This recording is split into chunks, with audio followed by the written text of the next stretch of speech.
Hi, everyone. Welcome back to the Brummett Media channel. It's great to have you here, of course. Be sure to like and subscribe and share. You know what to do.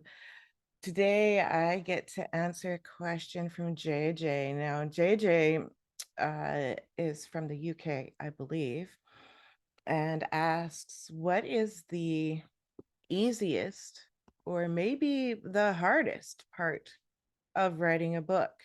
So, what's the easiest and the hardest part of writing a book? Okay, well, first of all, thank you for the question, JJ. It's great to be able to be here to answer that question.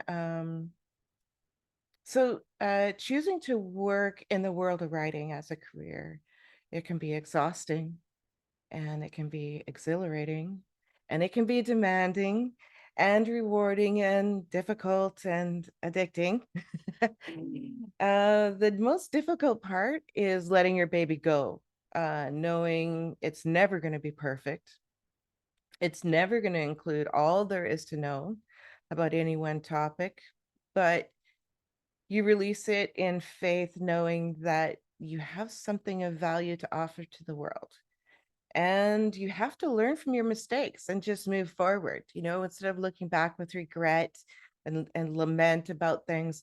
It's really better to just learn from your mistakes. If it's correctable, great. If it isn't, learn to laugh it off and accept that you're human and move forward, which is not an easy thing to do. Artists, oh my gosh, we have inner saboteurs that tell us how awful we are all the time.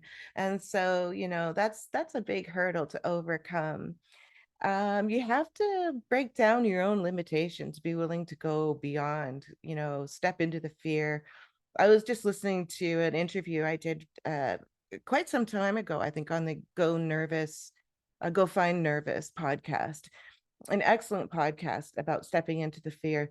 And the way that he put it was something along the lines of we were talking about you never really lose the fear, you just get better about stepping into it. And he said, yeah, it's like building up a muscle. You get better at stepping into the fear, but you still feel it. And it's so true. That is so true. That's exactly what happens as experience, as time goes forward, as you desensitize yourself, that's exactly what happens. You also, as a writer, you have to learn that there's so much to learn.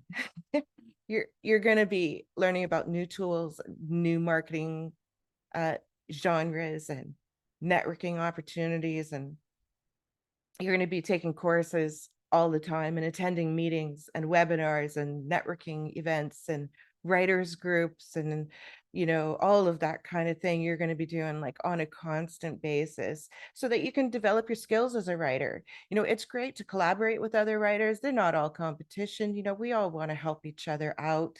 We want to learn from each other. We want to share what's working for us. And so being involved in these types of groups and activities are just fantastic. They're very, very helpful. Just make sure that you have a balance in that so that you're not, because there's so many options, so many webinars, so many groups. So maybe attend a few here and attend a few there and find ones that you're enjoying. And when you're not enjoying them so much, maybe work in another one that you've been looking to explore. Make a note of them. Just because you can't attend them now doesn't mean that you can't attend them in the future.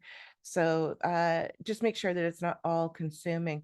And honestly, the hardest thing is letting go, whether it's the project that you're working on today and walking out of the office, or if it's a project that you're releasing to the public and that others can see.